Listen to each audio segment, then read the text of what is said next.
नमस्कार दोस्तों, मेरा नाम दीपांशु जोशी है और आज की वीडियो में हम बात करने वाले हैं उत्तराखंड के वो लोक नृत्य भाई जो विलुप्ति की कगार पर हैं।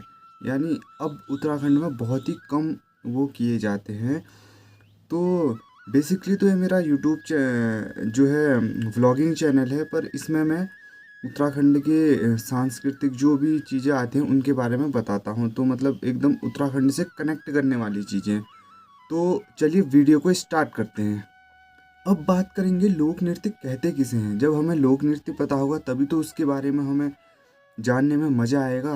तो लोक नृत्य जो है, जो पुराने टाइम से प्राचीन टाइम से चले आ रहे नृत्य होते हैं, उन्हें लोक नृत्य कहा जाता है। जैसे मान लीजिए शिव का तांडव है, वो एक लोक नृत्य है जो शिव जी पहले से करते हुए आ रहे हैं।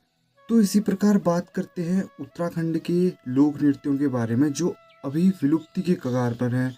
सबसे पहले हम बात करेंगे इसमें हम 8 या 7 लोक नृत्यों के बारे में बात करेंगे, ये पहला पार्ट होगा।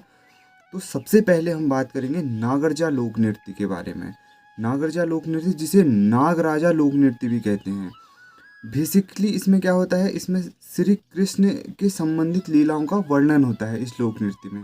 यह जो है गढ़वाल और कुमाऊं का देवताओं का नृत्य कहलाता है। तो इसमें जो है क्या कहते हैं, डोर थाली का भी हम प्रयोग करते हैं। जैसे जो थाली बजाते हैं तो उसका भी इसमें प्रयोग होता है। और इसमें एक पाशवा होता है। पाशवा जो होता है, जिसके अंदर देवता आता है, जो नृत्य करता है उसे पाशवा कहते हैं।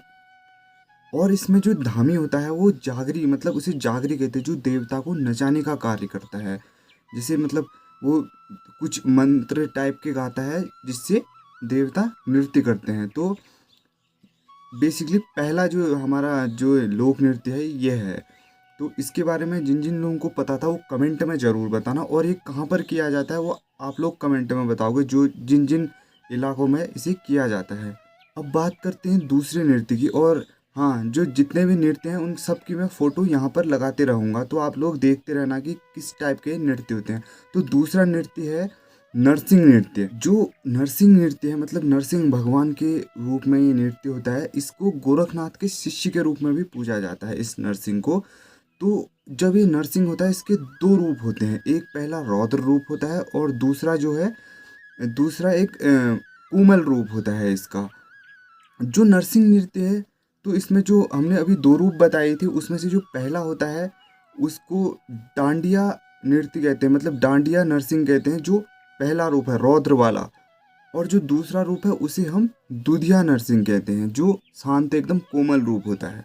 तो अब तीसरे नृत्य की बात करते हैं। तीसरा नृत्य जो है निरंकार नृत्य है, जो शिव शिव से संबंधित है। इसमें एक वृक्ष होता है पैया, जो पहाड़ी लोग हैं वो जानते होंगे। पैये के वृक्ष की इसमें पूजा की जाती है। इसे बड़ा देवता या अखल देवता कहा जाता है। और पैया वृक्ष को क्या कहते हैं, पद्म वृक्ष के नाम से जानते हैं।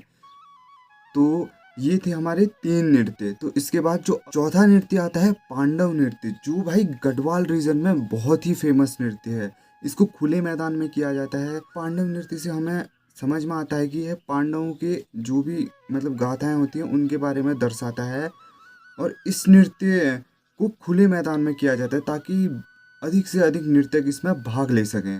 तो हमारा जो पांचवा नृत्य है उसे चौफुला नृत्य या चंफूली नृत्य कहते हैं, जो यह गढ़वाल रीजन में बहुत प्रसिद्ध है। और इस नृत्य की जो बात है उसमें कोई भी वाद्य यंत्र नहीं बजता है इस नृत्य में। जो ये नृत्य है ये श्रृंगार भाव वाला नृत्य है, और इससे स्त्री और पुरुष दोनों भी करते हैं और इसे अलग अलग भी कर सकते हैं। तो ये हमारे 5 नृत्य हो गए। तो भाई इन नृत्यों को कहाँ कहाँ पर किया जाता है वो आप मुझे कमेंट में ज़रूर बताना। वीडियो कैसी लग रही है उसके बारे में भी ज़रूर बताना। और आगे के नृत्यों की बात अब हम स्टार्ट कर। जो हमारा अगला नृत्य है वो है झुमेलो नृत्य, जो बसंत पंचमी से विश्वत संक्रांति या विश्वत पंचमी के बीच में किया जाता है।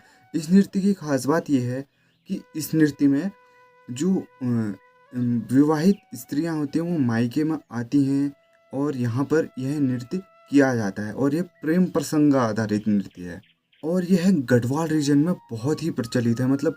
अभी फ़िलहाल के लिए होता है, ये नहीं होता है, ये तो आपको मैं अगली वीडियो में रिसर्च करके बताऊंगा। पर अभी फ़िलहाल के लिए यह गढ़वाल रीजन में बहुत प्रचलित है। इसमें क्या होता है, इसकी मैं आपको कुछ पद बता देता हूँ कि जैसे कुछ इसमें एक गोल घेरा बनाते हैं जो स्त्रियां होती हैं, और कुछ कदम आगे चलती हैं और कुछ कदम पीछे आती हैं। तो इस टाइप से यह नृत्य किया जाता है।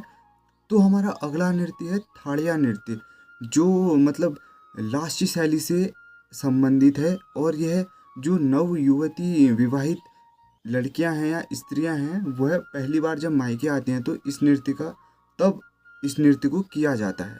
तो हमारा 8वां नृत्य, जो लास्ट नृत्य है इस वीडियो का, वो है छोलिया नृत्य, जो भाई कुमाऊं रीजन में बहुत ही प्रचलित है। खासकर मैं भी कुमाऊं से हूँ, चंपावत जिले से हूँ, मैं आपको बता देता हूँ इस वीडियो में। तो यहाँ पर तो बहुत प्रचलित है भाई ये छोलिया नृत्य। इसके साथ साथ 2 नृत्य और आते हैं जो इस पूरी सेम मतलब ऐसी कंडीशन में किए जाते हैं। तो उन नृत्यों का नाम भी मैं आपको बताता हूँ। तो एक नृत्य है सरो और दूसरा नृत्य है पौड़ा, जो कि सेम जो है छोलिया नृत्य की तरह किए जाते हैं। जो पौड़ा नृत्य है वो भोटियाओं में बहुत प्रचलित है। जैसे भोटिया लोग यहाँ पिथौरागढ़ के आसपास इस टाइप से रहते हैं, तो वो नृत्य वहाँ उन रीजन वालों के लिए वो बहुत ही प्रसिद्ध है।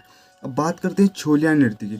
छोलिया नृत्य में क्या होता है, ढोल नगाड़े बजाए जाते हैं और यह जो है युद्ध के लिए प्रसिद्ध है। पर आजकल तो युद्ध इतने होते नहीं हैं, तो यह जो नृत्य है शादी बारातों में और आदि फंक्शनों में किया जाता है। मतलब लोक नृत्य है उत्तराखंड का, बहुत ही प्रसिद्ध है, जो कुमाऊं रीजन में होता है। और जो सरो नृत्य है वो गढ़वाल में बहुत फेमस है।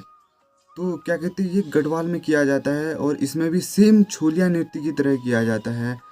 तो ये थे भाई हमारे आज 8 नृत्य जो हैं उत्तराखंड में प्रसिद्ध, और कहीं ना कहीं कगार पर यह विलुप्त होने वाले हैं। तो लोग इनको मतलब जैसे जैसे करके समय बीत रहा है, नई नई सदियाँ आ रही हैं, तो उस हिसाब से इन नृत्यों को न देखा जाता है, और बहुत ही कम मात्रा में कुछ इक्के दुक्के जगहों में ये होते हैं। तो भाई जिस जनरेशन से मैं हूँ, मतलब सन 2000 के ऊपर की जो जनरेशन है, तो उनमें से बहुत से कम लोगों को ये पता होगा। तो दोस्तों, ये वीडियो आपको कैसी लगी कमेंट में ज़रूर बताना, और अच्छी लगी तो एक लाइक ज़रूर कर देना, शेयर ज़रूर करना, उन लोगों तक पहुंचाना जो इन नृत्यों को नहीं जानते हैं। तो मिलते हैं इसके दूसरे पार्ट में, और आगे के नृत्यों को, मतलब जो कुमाऊं रीजन में ज़्यादा फेमस है, जो गढ़वाल में और ज़्यादा फेमस है, उन नृत्यों को भी हम यहाँ पर बताएंगे। तो वीडियो में ज़रूर बने रहना और कमेंट ज़रूर करना कि ये वीडियो कैसी बनी है। मिलते हैं नेक्स्ट व्लॉग में या नेक्स्ट वीडियो में। तब तक के लिए टाटा बाय बाय। जय देवभूमि, जय उत्तराखंड, जय भारत, प्रणाम, पैलाक, नमस्ते।